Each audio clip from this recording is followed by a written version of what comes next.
Hey folks, it's me, M64Bros, and yes, as a massive Nintendo fan of my own, I absolutely despise Nintendo's legal team in Japan. Also, yes, I have heard of the Point Cow situation. However, something tells me there might be a chance he might get his channel back anyway. Well, I have a little bit of a faith in him anyway, so I'm sure he'll be fine fully. As for the Nintendo legal team, they are very frustrating, annoying, and weird all the time. Sometimes their takedowns are completely unfair, sometimes their takedowns are very weird, and sometimes they, surprisingly, don't take down re-uploaded videos. So I'm here today to tell you about the whole Nintendo legal team discussion and the however part in the video.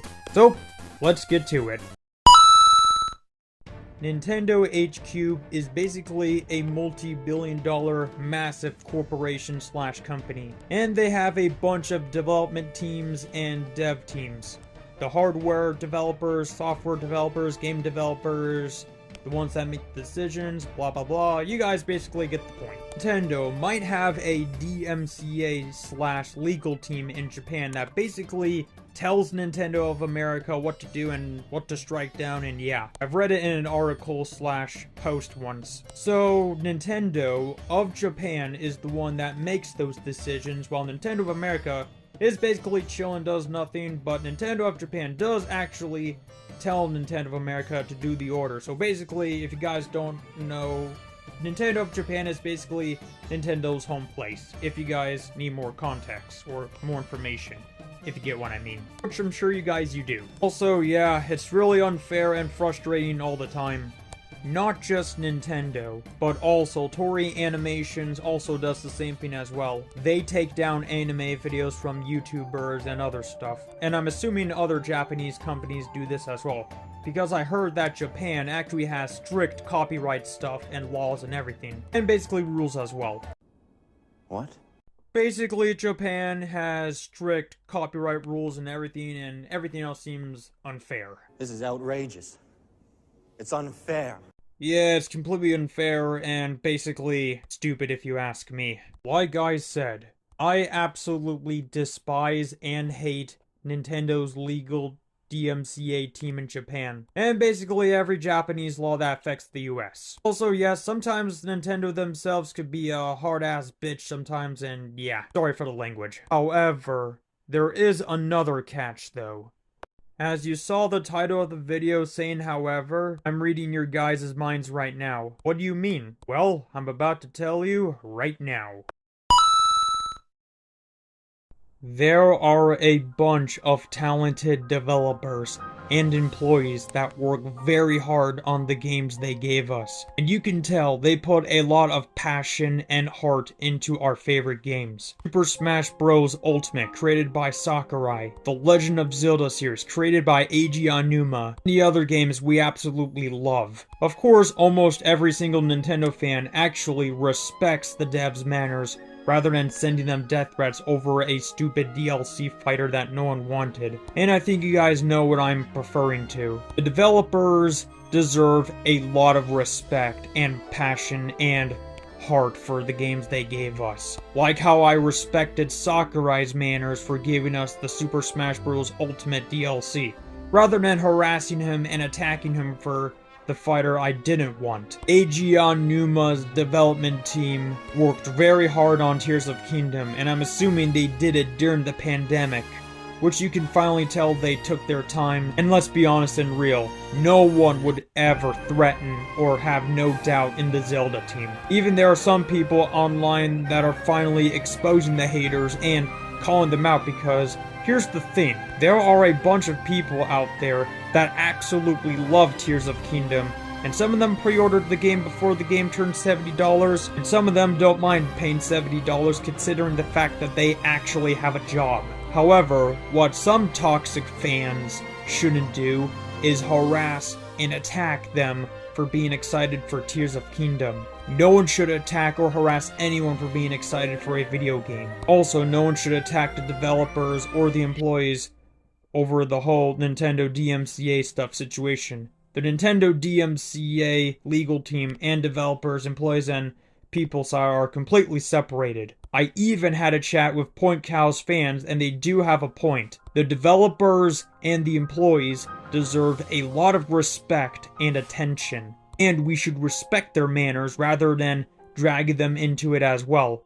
There's also the people that work at Nintendo as well that also love Nintendo YouTubers they have faith in, and they absolutely love. I know that sounds absolutely impossible, but check this video out. Blew me away. Gameplay in Xenoblade Chronicles 3 is very similar and different compared to its previous entry. To explore more JRPGs out in the world, and my community is a really big fan of Xenoblade, so I was like, you know what, I'll give this a try. One word to describe my experience: big. And I don't just mean in terms of size, I mean the world itself feeling rich and alive, the sheer amount of things there are to do and see, and also how small the games make you feel. One of my favorite gameplay memories of the Xenoblade Chronicles franchise was definitely with the first game, and the whole Monado. The fact that you can see the future and you can kind of control different things. I'd never really done that in that type of way. There have been games where you can kind of, go back in the past and prevent something, or go in the future and prevent something, or stop something from happening. But to be able to change what was going to happen right then and there and have visions, it was just I would just say a just crazy experience that I've never had before. So for me, that's really what stuck.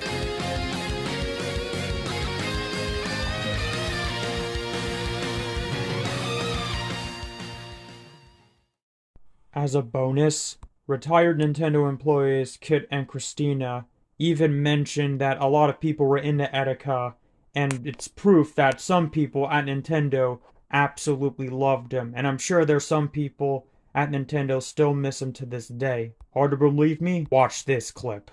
A lot of people were into Etika, and a lot of people were crushed when he passed. So obviously not something, he was not entirely on brand, but he was inspirational for a lot of people, and his stuff was one of a kind. So he had a pretty big and dedicated following within Nintendo.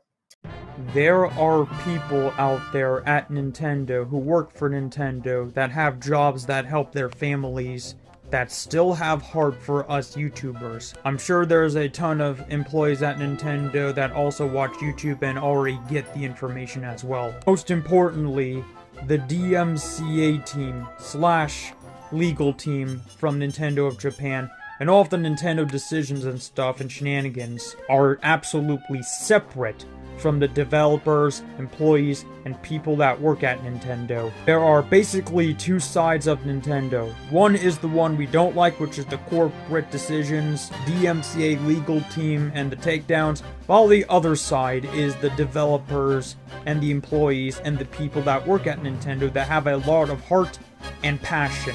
Those people deserve a lot of respect.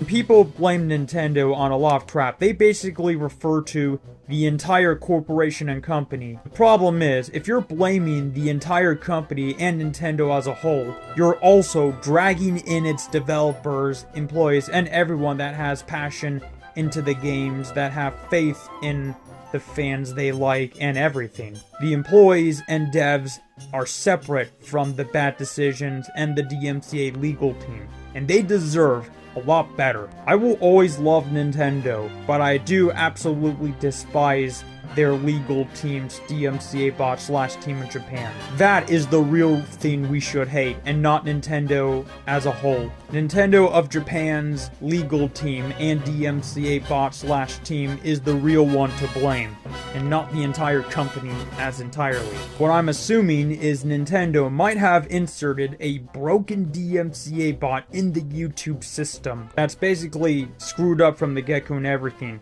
Also, don't just blame everything on one of the Nintendo CEOs. Nintendo of Japan has a very strict Japanese rule and everything that's probably in Japan and everything. So, which means in reality, Doug Bowser is not making those decisions.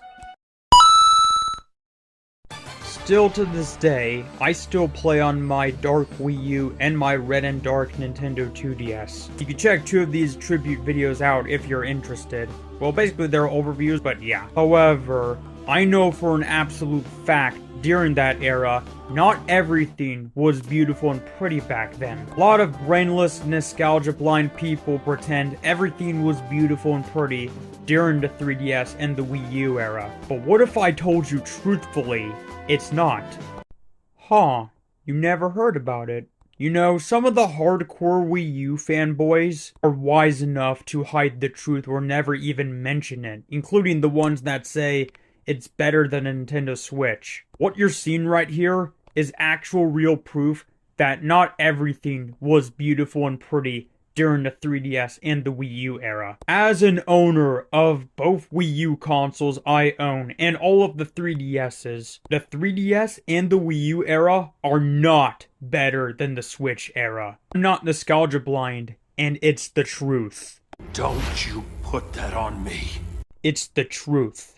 And we should accept it, rather than weaponizing and blaming Iwata's death. Pretending everything was beautiful and pretty back then, still simping for that hunk of junk. I still play on the Wii U and 3DS, but it's not better than a Nintendo Switch. There is a very impressive YouTuber out there that has a bunch of truthful facts and looks up actual evidence rather than looking up misinformation and other stuff. And that YouTuber being Moon. No, it's not this Moon. Not the one that steals Reddit footage and done other terrible stuff behind the scenes. I'm talking about this Moon right here. I absolutely love this YouTuber. Wanna know why? He explains everything in a more mature tone and serious tone, and he shows actual screenshot evidence. If you watch his video entirely, you'll definitely see why Nintendo is so overprotective of its property, and he does have a good point explaining it all. Also, here's a fun fact. Moon Channel is actually a lawyer in reality. I'm a really good lawyer. I highly recommend you subscribe to this man right now. He is a good lawyer, and he deserves a bunch of subs and attention. You will absolutely love his content. As a little bonus as well, there's also another awesome YouTuber named Risi, who is friends with Demeech and the other YouTubers I love. He also has 2 videos explaining good points about the criticism about Nintendo and the developer side as well. Check out both his videos and they'll explain to you good points as well, if you're interested. And trust me, I've seen both videos and they do explain a bunch of good points. So I highly recommend you check out both of his videos as well. While Point Cow is having his problem right now, and I'm assuming he's gonna have some friends help him out, what if I told you he's not the only one that had this treatment as well? I'm reading your minds right now. Boundary Break got a claim? Well, yeah, and I know what you're thinking. I can't see it. Since when did he get claimed? It was actually 2 years ago. I went on Reddit to find the information, found the video, and of course it was unlisted from his YouTube channel. And he got claimed and asked Nintendo to get his video back, and thankfully, he got his problem resolved. So if Boundary Break can do it, so can Point Crow. Also, the dude has over 1 million subscribers, so I'm sure he has a bunch of friends that are helping him out right now, and I'm sure there's a 80% chance Point Crow's going to get his channel back in yet. By the end of the day, as always, I will always love Nintendo's employees, developers, and the people that work here there have passion and heart for the games they develop for us, but I will always hate its DMCA legal team in Japan. I'm making this video as the truth and proof that there's people that work for Nintendo still have hearts for those outside, except for the DMCA legal team in Japan that doesn't. So I'm making this video as the truth that there are 2 sides of Nintendo, the development team and the employees, and the DMCA legal team and the business decisions as always. I don't blame the entire company though. If I blame like the entire tire company, we're also dragging in the devs, employees, and developers as well, that deserve a lot more respect and manners, rather than blaming all of Nintendo, the above. All you have to do is just like blame everything on their DMCA legal team that's making those decisions, only in Japan, and that's about it. I will always love Nintendo's people, developer leaders, people, employees that work there, but I will always despise their DMCA legal team. For those that understand this video, I just want to say thank you, and if you can, I want you to spread this video across the internet as best as you can to other Nintendo fans of our kind that want to know the truth as well. For those that disagree with me on this take, that's totally fine. You don't have to agree with me if you don't want to. I'm just saying the truth or and everything. Other than that, hope you guys understand this video, subscribe for more, and I'll see you guys in the next video. So peace out.